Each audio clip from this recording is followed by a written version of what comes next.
Okay, so at this point I found out that I was pregnant, and also that I was going to be a single mom all at the same time. Meanwhile, my hormones had me going up and down, and I was like, are you really going to make this kid grow up without, being in a single parent home? Something that I never wanted for a child in the first place. I didn't even want kids, to be honest with you. I never wanted kids. At that point, I was like, I never wanted kids. I was in my 20s. I was having fun. I don't want them kids. But he came along and I fell in love. When I say he, I mean my baby came along and I fell in love, my son.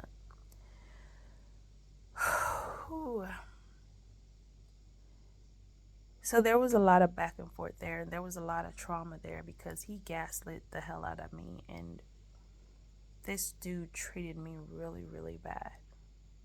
And he treated my son as an extension really, really bad. Like, it was crazy.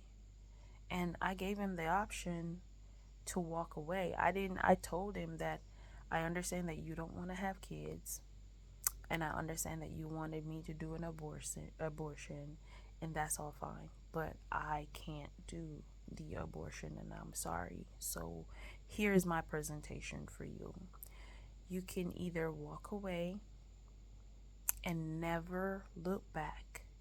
So if you see my kid walking down the street, don't you dare point at him and say that's your kid, because it's not. Or you can be a part of his life. And I gave him those options because I thought it was fair. Because to be honest with you, when I found out that I was pregnant, I was wondering if I should tell him that I was pregnant or not. But then I didn't want to. I was like, my child. I was thinking about my child the entire time. I wasn't even thinking about him or how he would feel, like taking away that from him. I didn't really care. What I cared about was my kid. Like, he's gonna grow up, he's gonna want to know who his daddy is and all this thing, and I don't want to have to go through that. So let me tell this guy this and give him this option so I can know how to move forward. And his whole thing was, okay, I understand. I will be there for this kid because I would not want to know that I have a child out there and I'm not taking care of my kid. That's what he said. He said that, but his actions were completely different. I ended up losing my job at that point, and lost my job while I was pregnant, and the labor board system in Jamaica set up is not set up for people, it is set up for corporation. Everything in Jamaica is set up for corporation and foreign entities. It's not set up for the citizens. Nothing in Jamaica is ever set up for the citizens. Nothing. So don't even think that anything in Jamaica is set to protect its citizens. Nothing is set up to protect its citizens. Everything is set up to protect corporations and businesses, right? So I lost my job while I was pregnant. I was like 6 or 7 months pregnant at this point when I lost my job.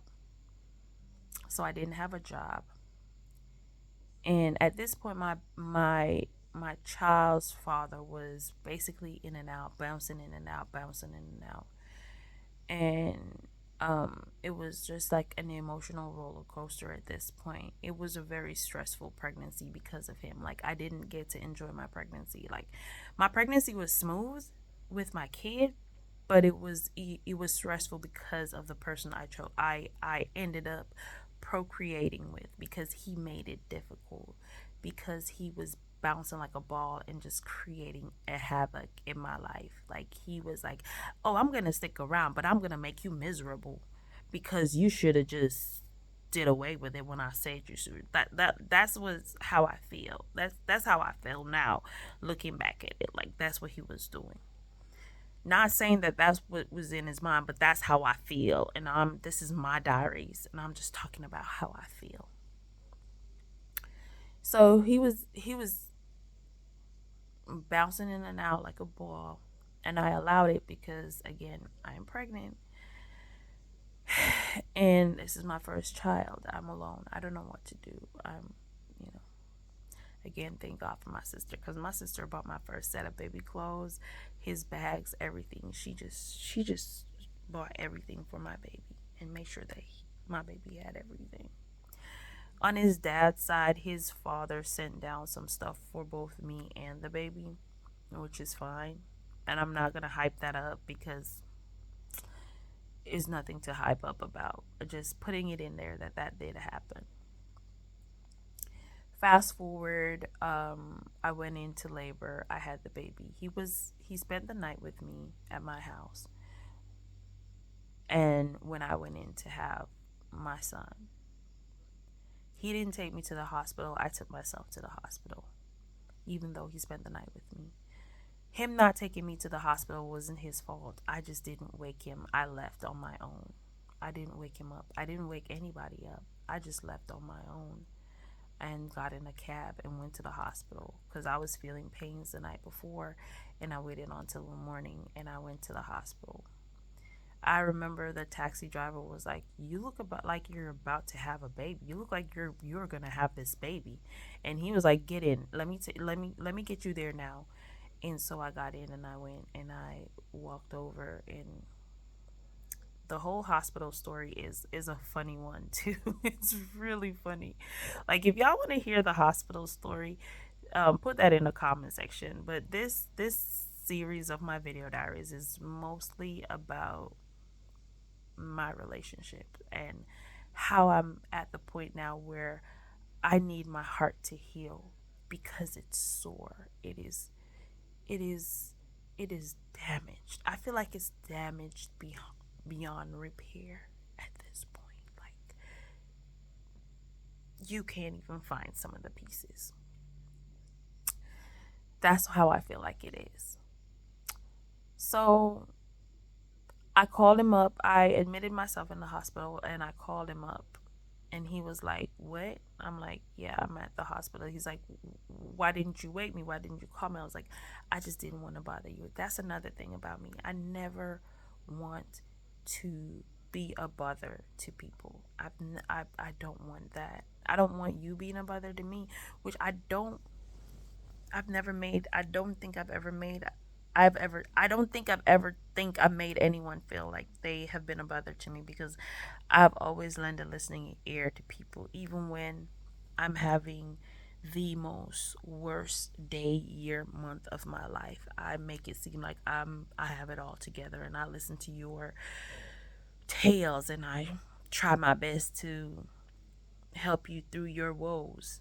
And for some reason, that kind of helps me. Like helping people helps me, so I guess it works out. Even though I'm not telling nobody what's really going on with me. Anyways, he came over for that. He brought my stuff to me, and he bought me a bunch of stuff for the hospital stay. I will give him that. And then when I got out the hospital, he did buy me some groceries, and that was the last time I saw him. I never saw him again after that. When I say I never saw him again after that, I meant like he never come around. He never like he just never he was just never there. Like I saw him in passing, I talked to him like, but he was never like really there. And he never really helped with anything much financially after that. So I was basically left on my own with this kid. And like I said, like meeting this person that I procreated with, I think that's when my love life took a drastic, devious, dirty, nasty turn, and I kept meeting one pile of crap of a person after the next.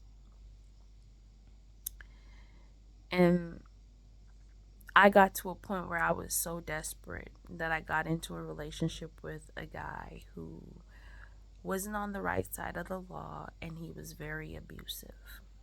He was physically abusive. One minute he's physically abusive, and the next minute he's so nice.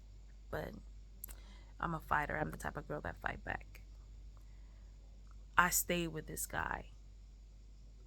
Not because I was stupid and I was so in love, and I felt like, no, I stayed with this guy because this guy was helping me to feed my son. I didn't have it. I didn't have it. I couldn't. And the guy that I procreated with wasn't doing shit. And this guy was. This guy went above and beyond to make sure that my son had everything that he needed. Like, if there was no food in the house, he would be like, okay, I'm gonna see you later. Like, I gotta go. I gotta get some food. He always made sure my son had it, and that's the reason why I stayed with him for as long as I stayed with him for. Because I wasn't working, and my son's father wasn't really giving much financial input, and so there were times when my son couldn't eat. I couldn't feed my kid. And I remember one day I was on the floor crying because I didn't have it for him to eat, and I was bawling my eyes out. And it was after that I met that dude, and he never made my kid wanting of anything. So I stayed in that abusive relationship. I got my ass beat because he was feeding my kid. And that's the only reason why I stayed. I didn't stay because I was in love. I didn't stay because I was blinded by it. I didn't even stay out of fear. Because I never fear death. I think that's probably a scary thing to know about a person. So if he wanted to, I didn't, no. I fear death. I started fearing death when I did have my kid, because I didn't fear death in and of itself. I feared leaving my son behind. Like, who's gonna take care of him? Because I can't rely on his dad. The person I choose to procreate, the person that I procreated with, because it wasn't a choice. The person that I end up procreating with and having this kid with, um, I didn't trust that he was gonna take good care of my kid. So that's the only reason why I fear death. Apart from that, I've never feared death. Never feared it. So, um, I fear living more than anything else because it's so unpredictable. Not that we knows what happened in death, but we all see how life is. So I fear that more than death. I really don't fear death, but I feared leaving my son behind and how he was gonna get taken care of and all that. So, um, I remember the day when my aunt and my sister came and put him out my house and told him that he gotta go because they found out that he was being abusive to me. Because one day he was abusive to me in the road where everybody could see. So he took it to the streets. So my aunt and my sister found this out, and they came and they were like, "You gotta go. I don't know where the hell you're gonna go. You gotta go. And if my niece decides that she wants to stay with you, then she gotta go too. But my nephew ain't going nowhere." That was my sister and my aunt.